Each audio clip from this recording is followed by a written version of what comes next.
Hello everyone, we're back again, chapter number 5 now. This is actually strategies in action.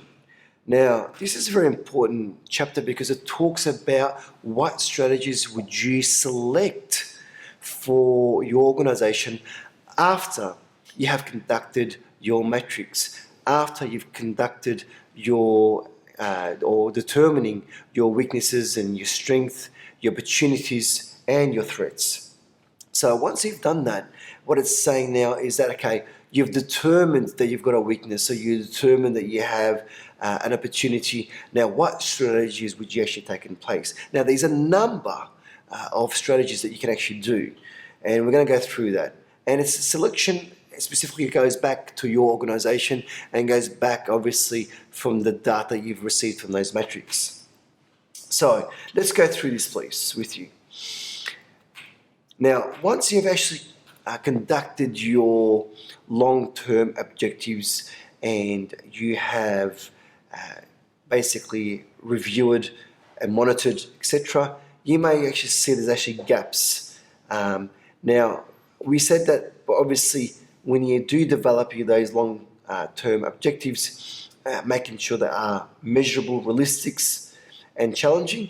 And once actually been implemented, you review it and you monitor and you go, hold on, you know what? After our statistics that we've obtained, we can see that we have a major weakness in section A and we also have a major weakness in section C, but in B we have a major strength. Now, what would you actually do? Now, we're going to talk about that now. So in relation to the strategy that you can actually take, you might say, you know what, I will select a market penetration strategy because our market is actually a major weakness and we actually had a major fall in our sales. It's not what they want anymore, so therefore you're going to change your penetration. You're going to select a market development, or you might go through a product development, select another product for that particular group who actually don't like your original product. So enhancing the product or changing the product completely. Or option number 2 is actually going through a different market penetration, a different group that from your studies, from your research, that you can see that they will prefer your original product and there'll be a great interest. Now, in relation to determining the right market penetration, there's obviously research that that needs to be conducted, surveys that can be conducted to determine is this the best market to conduct your strategy in. Now, in relation to product development, now that's also another good strategy, but you got to making sure that you have done your research well and making sure what the client wants. Now, again, as an example, a product of Apple, okay, coming up with iPhone. Now, it's definitely knew what the client wanted, and once the product was actually launched, they knew this is what they were waiting for, and the sales shot really high.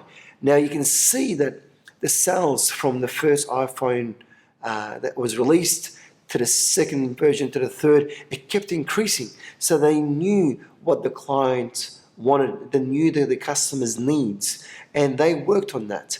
And same thing with yourself in relation to developing a strategy or a product development, making sure that you understand fully what those clients' needs are, what do they want, and then working on that. Is it customer service? Is it convenience? Is it actually the quality of the product? Or whatever it may be, and making sure that you incorporate that into your product itself. Now, the next section that I would like to state here is that when you actually go through a market penetration, it's very important that you have the right product for that right market. Otherwise, it will not work. So conducting research and test is crucial before it goes in the market itself. And you'll see a lot of companies sometimes even giving freebies as a gift to these customers, and testing the product itself. Is this what they really wanted? Sometimes you might even have customers that or people that you actually would pay to test your products for you and to determine their feedback. Is it a good product? Does it taste good? Does it feel good? Is this what they wanted? Is it convenient? And having that feedback and working on that feedback is crucial.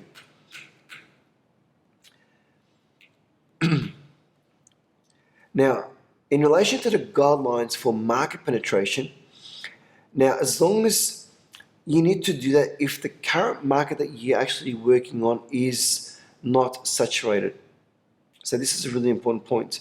Usage rate of present customers can be increased significantly through this market penetration. Market shares of competitors declining while total industry sales increases. That's where your market penetration works. Now, in relation to your market development now when you do your market development, making sure that you have the right channels. Now, what will be the right channel to ensure that whatever you're marketing goes to that particular group that you're trying to market? Now, that could be social media. That might be a particular TV channel or a certain newspaper that they regularly read. And that's part of, again, your research that you need to determine what will be their right channels for that particular market. Now, again, you need to go to untapped or unsaturated markets. Now, capital and human resources is necessary to manage, expand operations. Now, it's important that you have the resources, the human resources for that market development, especially if you're going to be selling plenty of that product, okay? The last thing that you want is that clients saying that we need to X amount of orders, and you turn around and go, look, I'm sorry, we don't have enough products, okay? The next thing that I would like also to go through here is the major competitors offer better quality product at a comparable price. Now, whenever you're actually doing a product development itself, it's crucial that you have to determine your competitor's products. In addition to that, what's the pricing will be, okay? So this is really important. Now, we're going to talk about other defensive strategies. Say, for example, your business is going through a struggle. You're not selling as much, and you tried market penetration, and you're trying other strategies, but you need some urgent strategies that can actually help you immediately, coming from what we call a defensive strategy. Now, one really good one is actually a joint venture. A joint venture strategy where you have basically investing in your organization, purchasing shares of the company itself, and by having that, the profit itself gets obviously split on a percentage.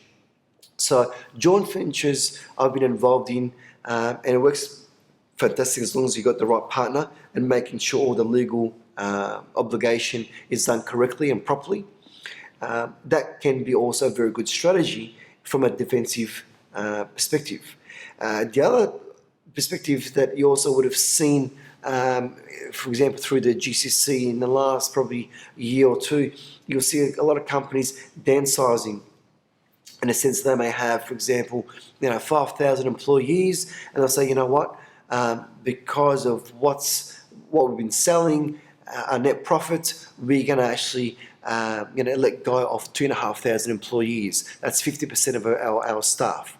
So by downsizing, that is also another strategy from a defensive perspective, and where you can come back and go, you know what, until things lift back up, I can employ more people and keep going. And if things do pick up, what I can do also is outsource to contractors or to freelancers, so rather than actually full-time employees and paying obviously the overheads such as visas, insurances, and so on.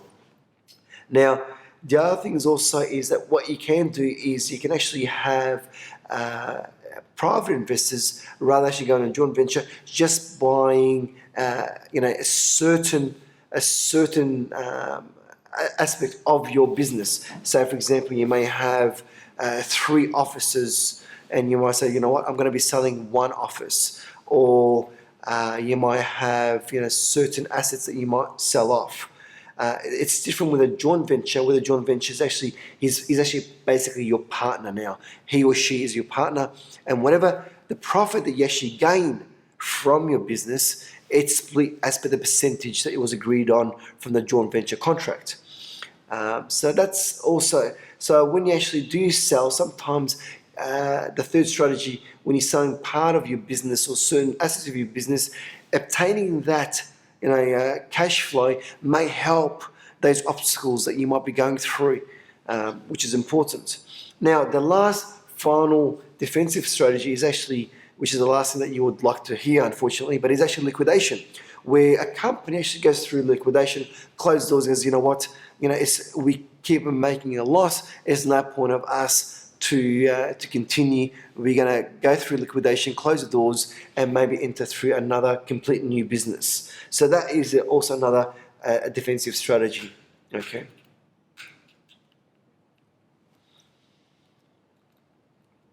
And then the slides that you'll see here talks in more details on each of these defensive strategies.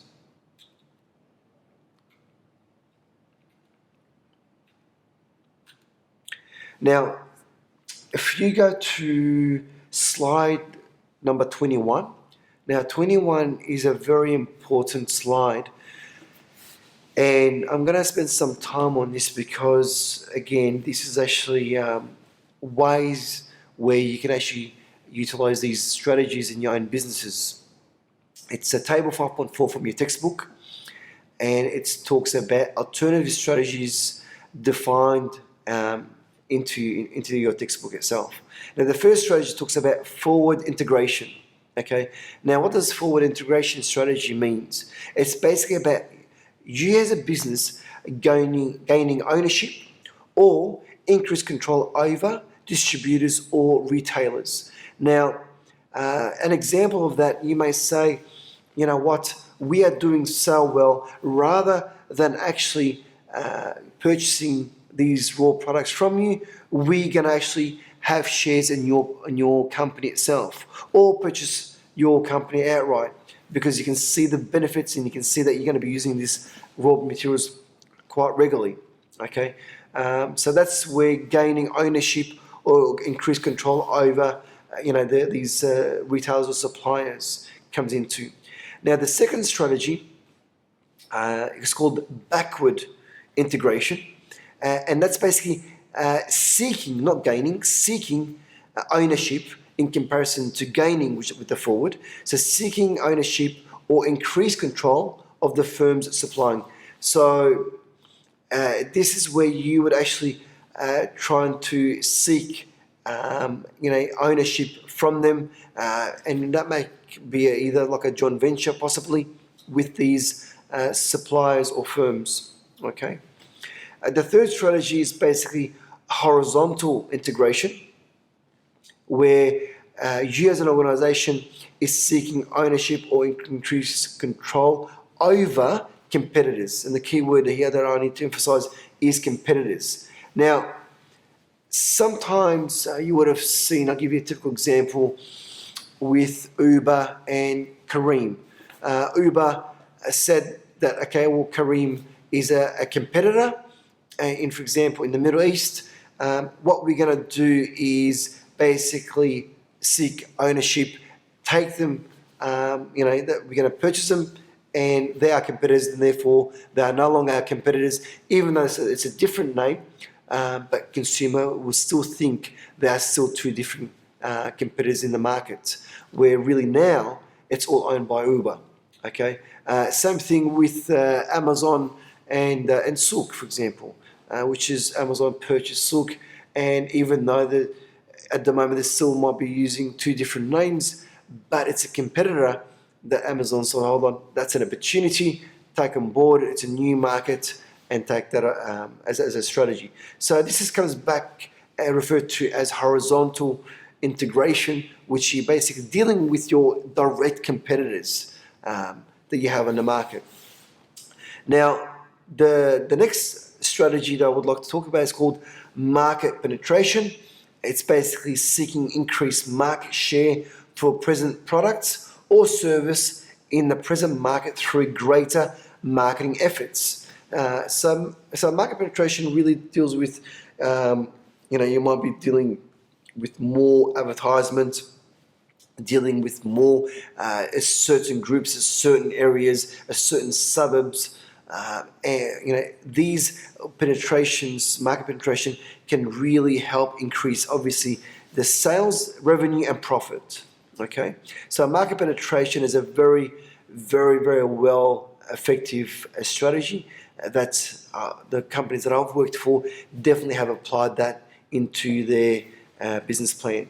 Now, the next one is called market development strategy, which is basically introducing a present product or service into a new geographic area. So basically, you have a product itself, and that product, it's an existing product, but you know that the market that you have at the moment is saturated.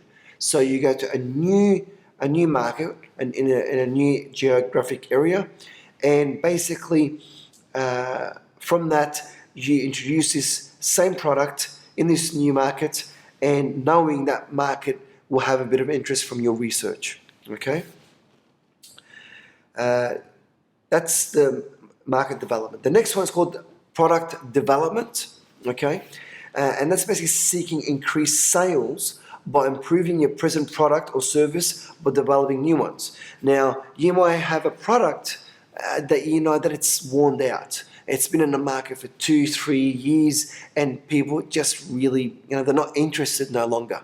Now, what do? You can actually enhance that product or make another complete different product with a different look, and introduce that product to the same market. And that's called product development. Okay, you enhance a product, or you made a new product based on your research, based on the weaknesses from these customers, and then you enhance the product or provide a new product, obviously with the customer's needs and what they wanted. And bang, your sales increases and they purchase a product.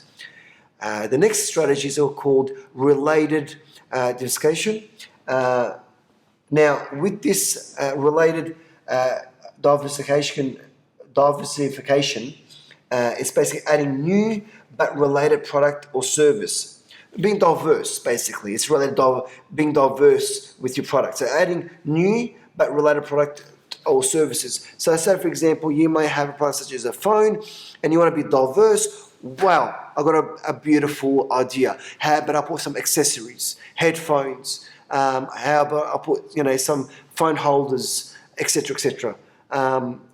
So these accessories comes back as a diverse product relating back to the main core product itself that you're selling.